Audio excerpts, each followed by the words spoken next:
여호와 하나님이라는 단어가 몇 번 나오나요? 집에서 실시간으로 들어오신 분들은 한 명도 답을 안 쓰셨네. 켜놓고 어디 돌아다니시는 건 아니죠? 몇 번 나와요? 9번. 창세기 39장 안에 여호와 하나님이라는 단어가 9번이나 나온다는 얘기는 굉장히 많이 나오고 있는 말씀이죠. 그러면 언제부터 하나님께서 이 요셉에게 구체적으로 나타나셨는가? 요셉이 보디발 장군 집에 팔려 들어가죠. 그때 2절 여호와께서 요셉과 함께 하심으로. 그러면 그 전에는 함께 하지 않으셨나요? 함께 하셨겠죠? 그 전에도. 여러분, 사람의 앞날은 아무도 모릅니다. 어저께 제 친구 목사님 어머니 장례식에 갔다 왔어요. 월요일 날 그 친구 목사님을 만났습니다. 월요일 날 만나서 교제하는 그런 시간들이 있었는데, 그저께 어머니가 돌아가신 거죠. 수요일 날. 그러니까 월요일 날 어머니를 뵙고 왔는데 어머니는 수요일 날 돌아가셨어요. 그래, 어머니가 언제 돌아가실지를 모르는 거죠. 사람이 내일 일을 아무도 알 수 없습니다.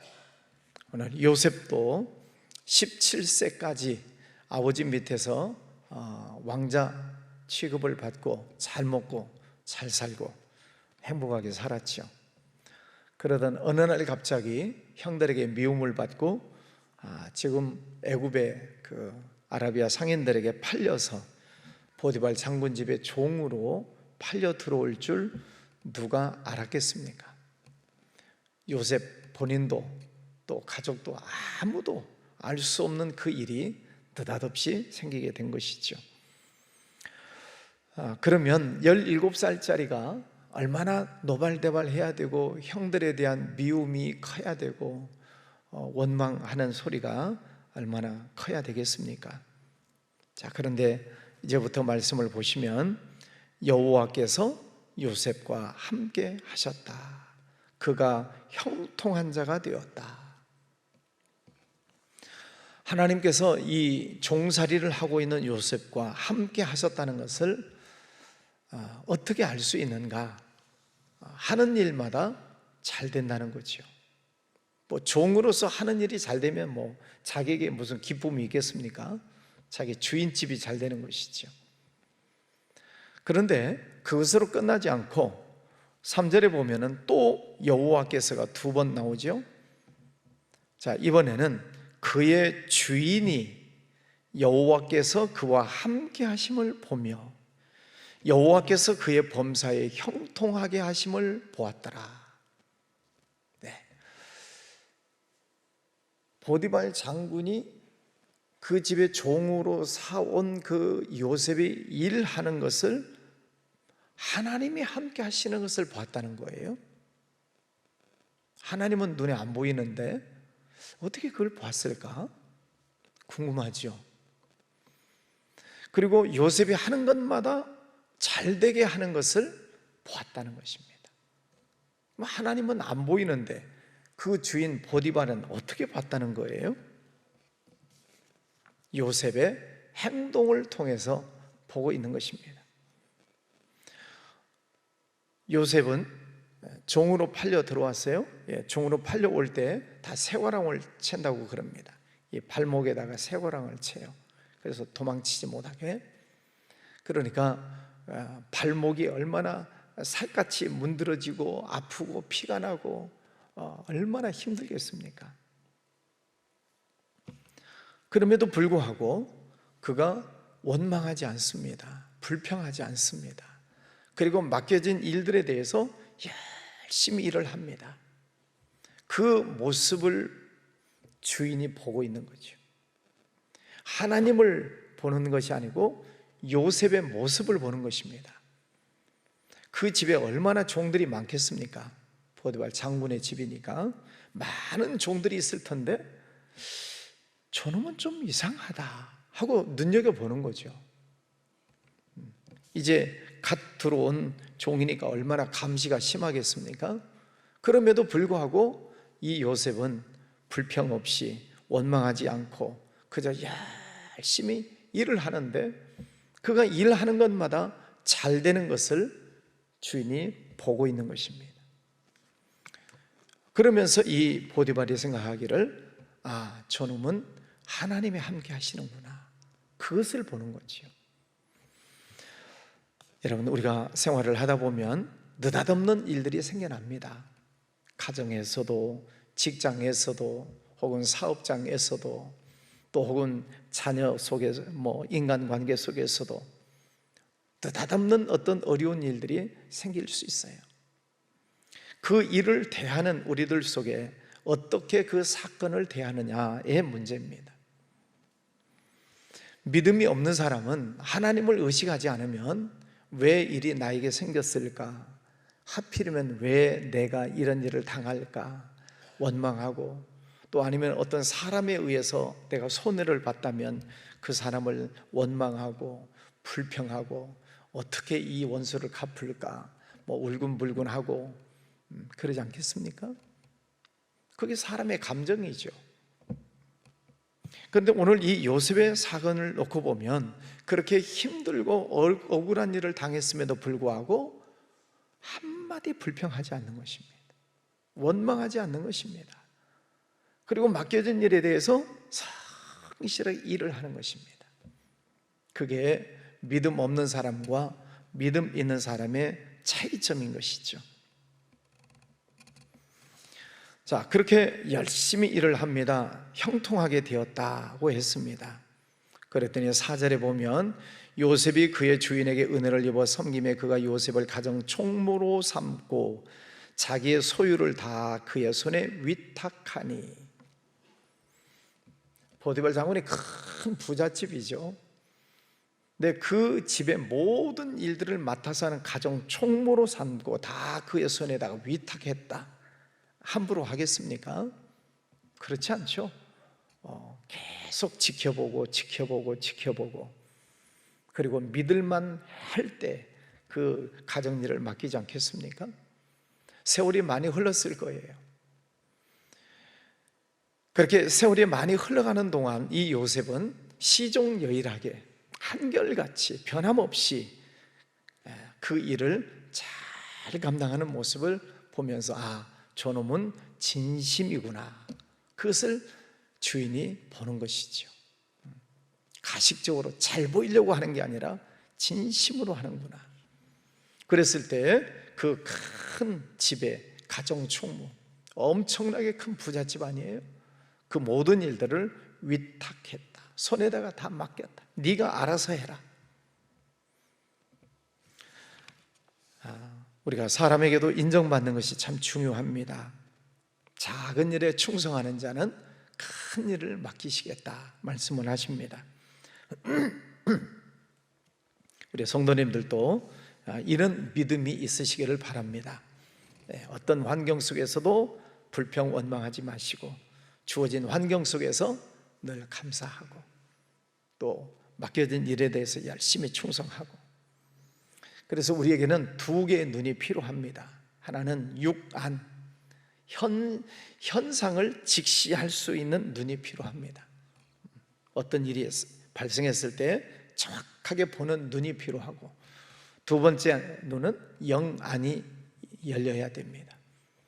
육신의 눈은 현상을 보고 영안은 현상 속에 담겨져 있는 하나님의 뜻을 보는 그 눈이 열려야 됩니다.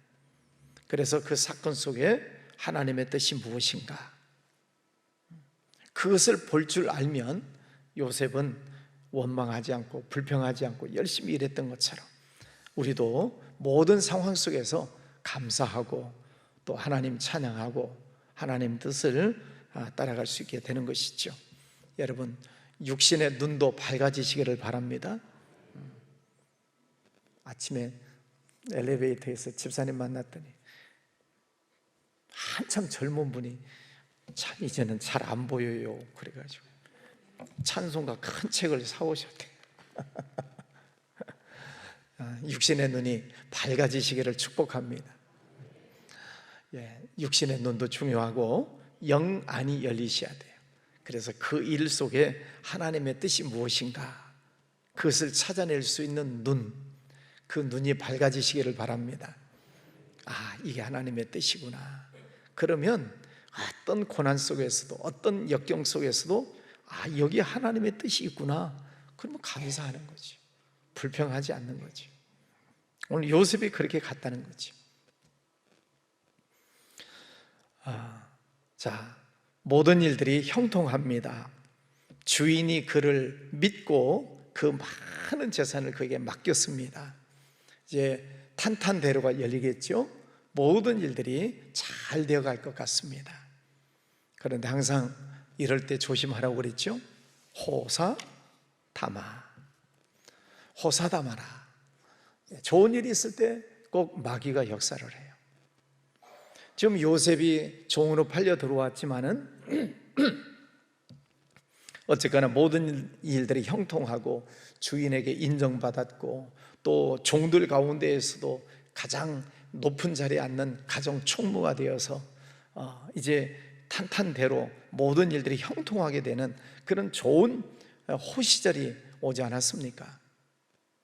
그런데 그때 그 보디발 장군의 부인이 눈짓을 하고 유혹을 하는 것입니다. 보디발 장군이에요. 그러니까 한 번 출장을 나가면 뭐 몇 주씩, 몇 달씩 나갔다가 돌아와요. 그러니까 그 부인은 자기 남편이 없는 그 틈을 알고 있는 거죠. 그래서 요셉을 유혹합니다. 6절에 요셉은 용모가 빼어나고 아름다웠더라. 요셉의 나이가 몇 살이에요? 성경에는 안 보여요. 계산을 해보면 27살입니다. 27살 된 남자 청년, 군대도 갔다 와서 어깨도 딱 벌어지고 튼튼하고 잘생기고, 그런데 그 보디발 장군의 부인이 유혹을 합니다. 27살 남자면 혈기에 방장한 때입니다. 그렇지 않겠어요?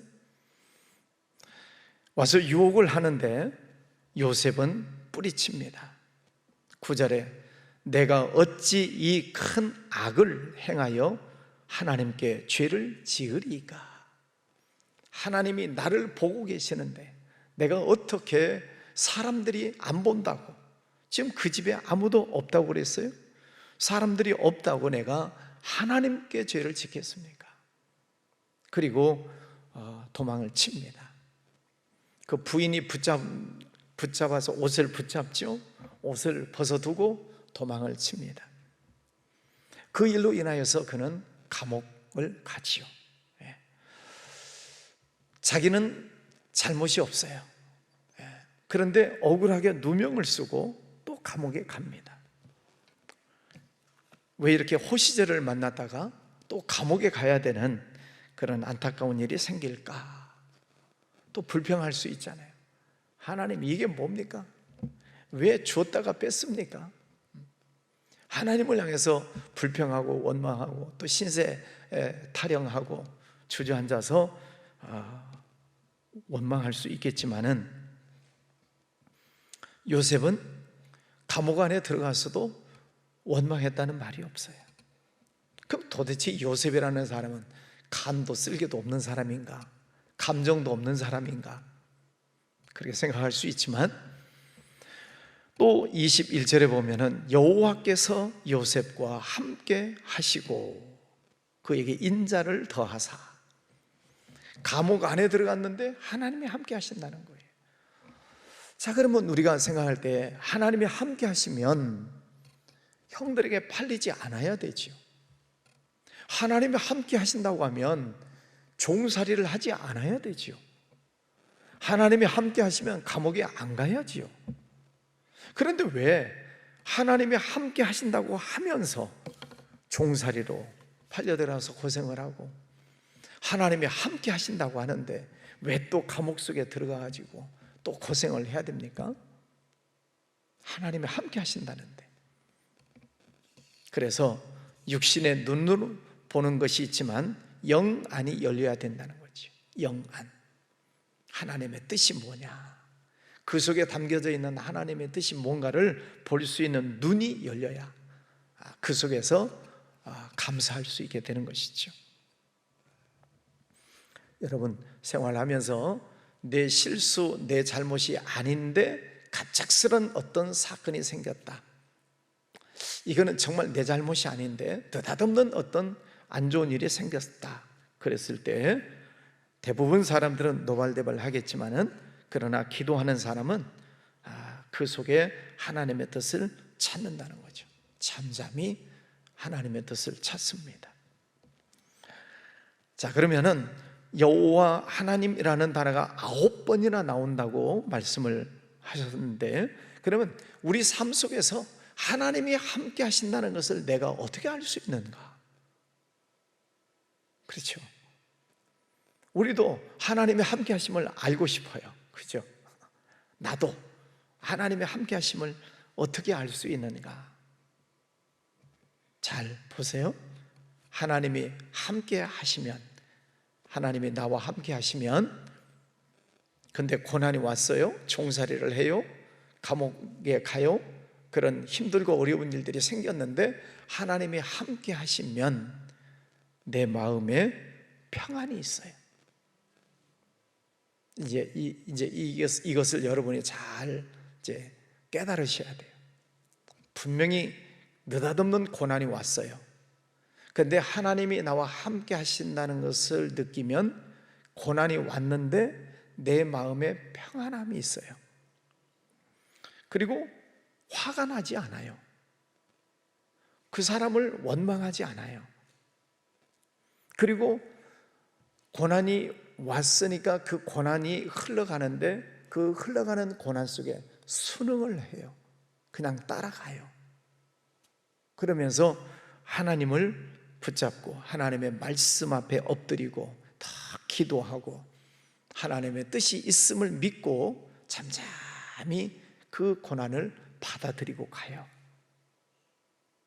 그 사람은 하나님이 함께 하시는 사람입니다. 우리가 요셉의 그 결론을 우리가 잘 압니다. 결국은 애굽의 총리가 되고 그 가족을 살려내고 민족을 살려내는 하나님의 인물로 세워주시는 것을 알게 됐죠.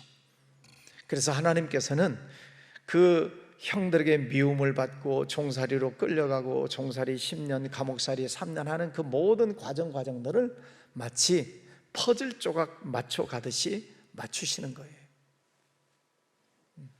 여러분, 퍼즐 조각 한 조각을 보면 이것을 어디에다가 쓰는 것인고 알 수가 없어요. 퍼즐 조각 하나를 보면은 이해할 수가 없어요. 그런데 하나님께서는 그 모든 사건 하나하나를 퍼즐 조각처럼 착착 맞춰 가셔요. 여러분, 그 하나님의 뜻을 따라가실 수 있겠습니까? 어떻게 아멘이 잘 안 나오십니다? 내 삶 속에서 일어나는 오늘 하루의 퍼즐 조각 하나하나를 감사함으로 받아들이시고, 그리고 평안함으로 순종함으로 퍼즐 조각 하나하나를 맞춰 나가는 하나님의 인도하심을 따라가면 나중에 완전한 판이 결정되는 때가 온다 하는 것입니다. 그것이 성경에서 우리에게 주시고 있는 메시지입니다. 그래서 이 하나님의 은혜를 깨달으면 바울처럼 항상 기뻐하고 범사에 감사하는 거죠. 여러분, 그런 삶이 있으시기를 바랍니다. 하나님이 늘 우리와 함께 하심을 믿습니다. 하나님께서 여러분과 함께 계시고 어떤 상황 속에서도 하나님이 여러분을 축복해 주실 줄 믿습니다.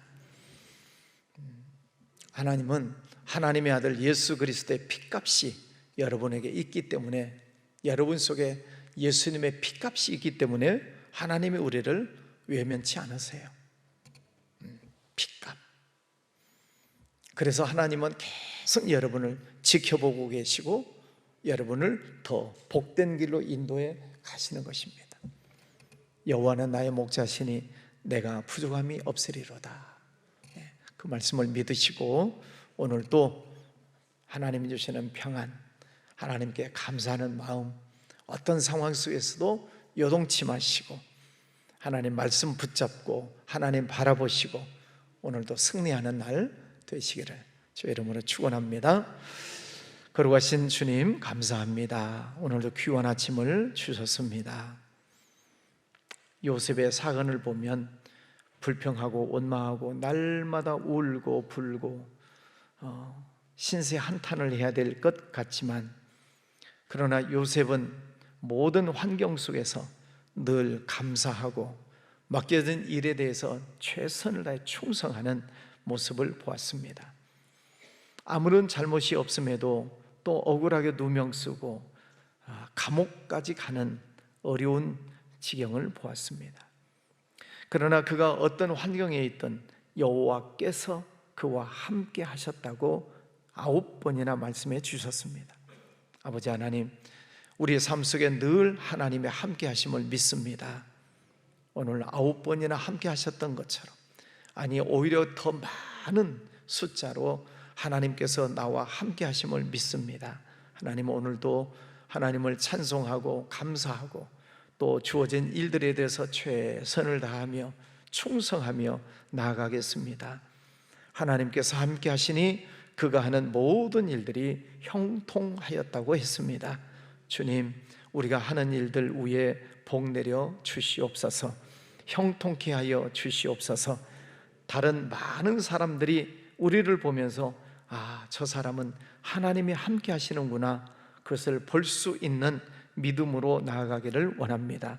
주님, 오늘도 저희와 동행하여 주실 줄 믿고 감사합니다. 우리 나라를 지켜 주시옵소서. 여러 가지 혼란한 중에 있습니다.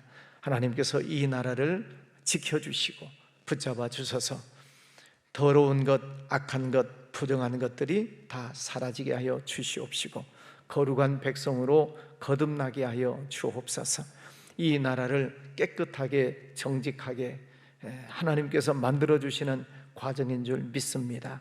주님, 이 나라를 사랑하여 주셔서 다시 거룩한 제사장 나라가 되어서 전 세계 민족 열방을 향해 복음을 전하는 민족으로 거듭나게 해 주시는 줄 믿습니다.